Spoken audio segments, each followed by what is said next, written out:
Assalamualaikum warahmatullahi wabarakatuh. Kembali lagi dengan YouTube channel saya Pra Muslim. Pada kesempatan video kali ini saya akan menayangkan tausiah dari Syekh Ali Jabir. Mari kita saksikan untuk videonya. Pertanyaan Allah Subhanahu wa taala, wa an syababihi fi ma ablah. Usia mudahmu, apa yang kamu berjuangkan? Apa yang kamu lakukan? Pertanyaan saya kepada jemaah, usia muda, apakah bukan usia dari umur? Bukan sesuatu dari umur? Usia muda, bukan sebagian dari umur? Dari total umur bukan? Dari total umur. Tapi kenapa Allah bertanya soal umur secara total dan ditanya lagi soal usia mudamu? Kenapa? Padahal kan sudah cukup. Allah tanya tentang umurmu. Ditanya lagi tentang usia mudamu. Kenapa dua kali ditanya? Allah tidak mencukupi dengan pertanyaan umur, total umur kita, tapi Allah menambahkan lagi, itu menjadi beban bagi seorang pemuda. Allah bukan akan tanya total usia umurmu, tapi akan Allah tambah lagi pertanyaannya, apa yang kamu lakukan di usia mudamu? Usia muda itu menurut saya sangat sensitif. Anak muda yang taat, istiqomah, di sisi Allah lebih baik daripada yang tua yang taat. Sekali lagi, dan yang tua-tua jangan tersinggung ya. Yang muda yang taat, istiqamah, di sisi Allah lebih mulia daripada yang tua yang taat. Sama-sama taat, tapi kenapa yang muda lebih mulia? Karena godaannya lebih besar. Kalau yang tua, apa yang mau digoda? Habis sudah. Tak ada fisik, tak ada tenaga, tak ada apa. Kalau yang muda banyak godaannya. Pandangan matanya, telinganya, hawa nafsunya, sahwatnya, fitnah sana sini. Mudah digoda, anak muda. Makanya Allah berikan kemuliaan. Bahkan salah satu hadis yang sahih, di hari kiamat, semua di bawah matahari. Cuma 7 golongan yang di bawah naungan Allah.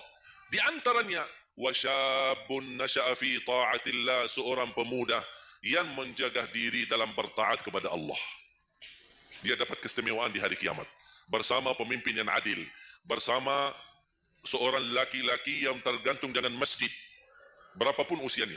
Ditambah lagi seorang pemuda yang bisa menjaga diri dalam bertaat kepada Allah Subhanahu wa taala.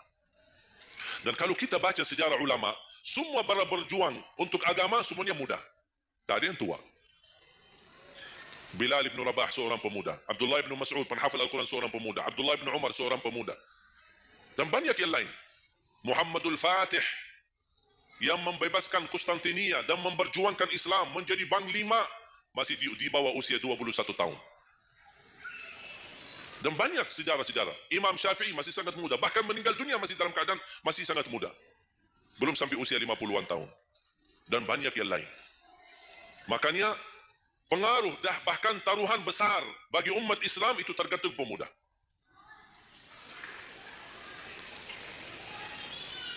Kalau pemuda yang suka memakmurkan masjid, mencintai Al-Quran, dan dia bisa menjaga diri, dan dia bisa berbakti baik sama orang tuanya, dan selalu menjadikan target utama ridha Allah, wallahi Indonesia makmur. Kalau pemudanya jauh dari masjid, sibuk hanya bacaran, dan dia meninggalkan salatnya, jauh dari hal-hal yang baik, justru dia jatuh dalam narkoba, dan berkali macam-macam dosa dan maksiat, hancurlah negeri Indonesia. Indonesia tergantung pemuda. Maaf, bukan tergantung para tua. Tergantung pemuda. Makanya saya bahagia sekali ketika kemarin tanggal 17 April, saya bahagia sekali ketika melihat semua pemuda-pemuda ikut nyoblos di TPS. Walaupun kita belum lihat hasilnya, tapi sabar. Sabar. Ini ujian. Jangan ada orang terlalu muda diadu domba. Sabar. Apapun keputusannya kita tunggu.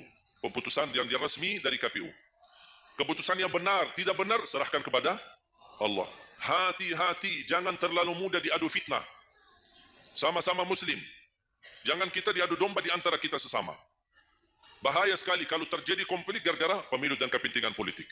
Silahkan lihat apa yang terjadi di Timur Tengah. Semua kejadian di Timur Tengah, awal langkah kejadian itu gara-gara kepentingan politik. Yang menjadi korban, rakyat. Orang politisi hidup di negeri Eropa. Nikmat, senang, bahagia, semuanya serba ada. Mereka tidak bahaya, tapi yang bahaya rakyat. Yaman, Suria, Irak. Dari tahun 90 sampai sekarang Irak tidak bisa aman. Ada orang bawa berita, itu Irak saudara dan mereka perang saudara antara Sunnah dan Syiah. Bohong, tak benar. Ratusan tahun mereka hidup damai antara Sunnah dan Syiah, tidak pernah bermasalah. Tapi karena langkah awal kepentingan politik, lama-lama terpengaruhi dengan perbedaan aliran dan berbeda pendapat. Kalau sudah kita menjadi korban dan terpengaruhi demi kepentingan politik, mudah diadu domba, besok-besok akan terjadi perang antara Sunni sama Syiah di Indonesia. Besok lagi akan terjadi antara aliran-aliran yang lain sama golongan-golongan yang lain. Bisa terjadi perpecahan belah. Itu yang diinginkan oleh musuh Islam. Jangan diberikan kesempatan. Terjadi ujian, memang kita menghadapi ujian. Bukan hanya umat Islam di Indonesia. Di Palestina sudah 60, bahkan sudah sampai 70 tahun mereka menghadapi ujian. Tapi kekuatan sabar luar biasa. Tak pernah putus asa. Biarpun mereka tidak bersenjata, tidak punya apa-apa melawan musuhnya Israel. Tapi mereka tetap tidak pernah putus asa. Tidak pernah pasrah. Mereka tetap berjuang. Mencintai Masjidul Aqsa. Saya merasakan perjuangan pemuda ketika saya ke sana, ke Masjidul Aqsa. Makanya jemaah sekalian, kita bisa memperjuangkan, tapi tanpa membuat permusuhan. Kita masih bisa bertahan. Dan insya Allah ada jalan keluar dari segala kesusahan. Dan Allah itu tadi tausiah dari Syekh Ali Jaber. Semoga bermanfaat untuk kita dan menjadi amal jariah untuk almarhum Syekh Ali Jaber. Terima kasih. Untuk channel ini terus berkembang, mohon di subscribe, komen, dan like. Assalamualaikum warahmatullahi wabarakatuh.